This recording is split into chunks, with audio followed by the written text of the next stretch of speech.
Hello and welcome to another update video about Ethereum. So Ethereum is currently pushing above these resistance levels, and we have a really good chance now that we're putting in this C wave to the upside. I said to you yesterday, I think it was in the Bitcoin video, that Bitcoin looks a bit weaker than Ethereum, and that if I think one of them is going to make it to this C wave, and for Ethereum that would mean around $1,300 US, maybe a little bit lower, then Ethereum has a better chance of doing so, because it did hold much better than Bitcoin in this area. Yeah, Bitcoin, if you look at the Ethereum chart and the Bitcoin chart, Bitcoin came down to here. Ethereum is holding up here, which is really good. So far this wave count seems to be working out. We talked about this could be a wave 1 leading diagonal, here down in wave 2, and then I labeled for you yesterday this 1-2 setup here. And we can now discuss if this here was another 1-2 setup, which I don't think so, or if all of this was a leading diagonal, which I'm inclined to do, inclined to label that like that. And then here now the wave 3 to the upside, as we expected it for this move, as long as the support level was holding. So let's just take a look at what the target is, if the target was reached already. So I think it was, and then we look at here the, let me think, wave 1 to the upside, wave 2 to the downside. Target I told you we will reach or need to reach in this wave 3 to get more trust in this movement was the 1219, 1220 level. That has now been reached. And I am happy with the 5 waves we've got here, because we've got a wave 1, we've got a wave 2, we've got a wave 3, a wave 4, and a wave 5. Now that wave 5 doesn't need to be finished. Yeah, these can always extend out, but I certainly have here in the third wave 1, 2, 3, 4, and 5. So I'm happy with that so far. And at any point we now need to expect the wave 4 to start. Now that would not be a very strong retracement. So I'm looking at this now, and I mean, this can still push higher, don't get me wrong. I wouldn't be surprised to actually push against the channel resistance here. But if we now come down, we need to hold the 1208 level. Otherwise, this whole thing will probably break down, because below the 50% fib retracement at 1208, this cannot be counted really anymore as a wave 4. It would come down too much. Ideally, we would like to see it to come down to 1211.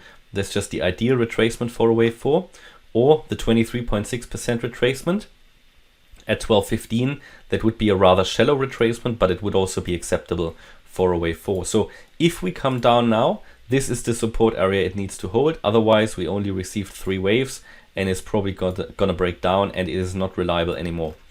Even at the moment, yeah, I mean, I gave you the 2 key levels. We had the breakout point here at 1203. You can see how relevant that was. Mentioned to you, if we make a sustained break above that level, then we have a really good chance to push higher, which we did. Next level was here the wave X high, and we're holding that at the moment as well.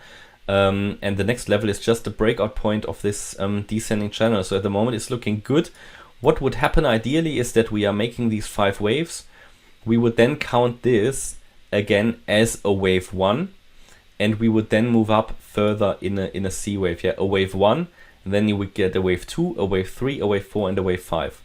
So 5 waves up in the C wave, and that this here is only the first wave. Depends a little bit on how high we now push, but my view is this is probably only the first wave of the C wave, because if we calculate the targets, depends a little bit, but if we calculate the targets here now for this, for 1 second, down here. So for this C wave, we're actually looking, yeah, I mean, we're looking at basically a maximum of 1303. Yeah, this is sort of the maximum it should do, which is the 1.618 extension. Shouldn't get above that. Above 1303, we need to look at something more bullish. The first target would be 1256. So that's the 1-to-1 ratio. Okay, so just that you know that. And I mean, the very first target is actually the 1228 level at the 61.8% extension. But this is a very rare target. So in all likelihood, we shouldn't expect the C wave to be finished there, but it can be, okay? So again, all in all, this is just a corrective wave pattern. We need to know these levels to understand risk, and this is certainly a level where it can already break down. at the 1228 level, and we're nearly there. But I often mention to you that a C wave, yeah, the very first target is the 61.8% extension, but it's just a very rare target. But in the current condition, I wouldn't be surprised to make this C wave, but only get to the 61.8 extension.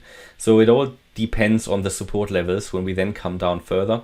As long as we obviously haven't broken out of the range, it is a possibility that we only get to the 61.8% extension. So therefore, in the current environment, if anybody went in long, for example, in the support area, I mean, I would personally move up my stop loss, right, to at least bring it into break even or profit, because this can obviously break down if it doesn't hold.